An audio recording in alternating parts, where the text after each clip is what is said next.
பசிக்குது. செல்வியக்கா, உங்க வீட்ல சாப்பாடு ஏதாவது இருக்காக்கா? எங்க அம்மா வேலைக்கு போற அவசரத்துல சமைச்சு வைக்காம போயிருச்சுக்கா. எனக்கு ரொம்ப பசிக்குது. தனு, எங்க வீட்லயும் சாப்பாடு இல்ல, எல்லாம் காலி ஆயிருச்சு. வீட்ல இருக்கிற காயை வச்சு எனக்கு ஏதாவது சமைச்சு கொடுங்கக்கா, ரொம்ப பசிக்குது. வீட்ல தக்காளி இருக்கு. அப்ப தக்காளி குழம்பு வச்சு கொடுங்கக்கா. ஆஹா, நம்ம பக்கம் திரும்பிட்டாங்களே. இன்னைக்கு நம்ம சட்னி தான். இல்ல வேண்டாம், தக்காளி வேண்டாம், பாவக்கால ஏதாவது பண்ணலாம். அட என்னடா இது, என் பக்கம் திரும்பிட்டாங்க.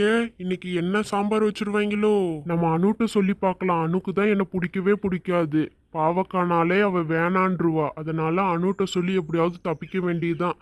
அனு, என்னதான் உனக்கு பிடிக்காதாச்சே, என்ன சாம்பார் வைக்க வேணான்னு சொல்லானு. என்னது, பாவக்காவா? ஐயோ அக்கா, பாவக்கா வேணாக்கா. எனக்கு பாவக்காவே பிடிக்காது.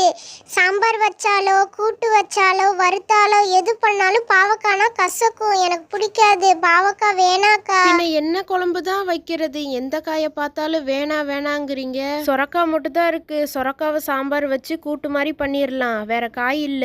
என்னது, சொரக்காவா? சொரக்கானா எனக்கு அலர்ஜி ஆச்சே. சொரக்காவை எப்படி வச்சாலும் நறு நறுன்னு நல்லாவே இருக்காது. ஐயோ சொரக்காவா? ஐயோ, சொரக்கா வேணாம். எப்படியோ ஒரு வழியா தனு வேணான்ட்டா. நான் தப்பிச்சிட்டேன். அட, இந்த தனு வேற சொரக்காவும் வேணான்ட்டாளே. இப்ப என்ன பண்றது? வேற காய் இல்லைன்னு செல்வியக்கா வேற சொன்னாங்களே.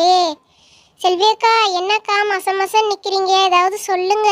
நான் சொல்றதுக்கு என்ன இருக்கு? அதுதான் எந்த காய் வச்சாலும் வேண்டாங்கிறீங்களே. ஃபைனலா அந்த பச்சை பட்டாணி மட்டும் தான் இருக்கு. அதை வேணா ஏதாவது குருமா பண்ணலாம்.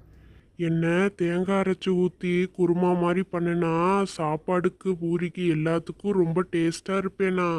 ஓ அப்படியா? நானும் இதை தானே எதிர்பார்த்தேன். அக்கா, பின்ன என்னக்கா, பட்டாணியை வச்சு குருமா பண்ணி கொடுங்கக்கா, சாப்பிடலாம். எனக்கு ரொம்ப பசிக்குது. பட்டாணி குருமா ரொம்ப டேஸ்டா இருக்கும்.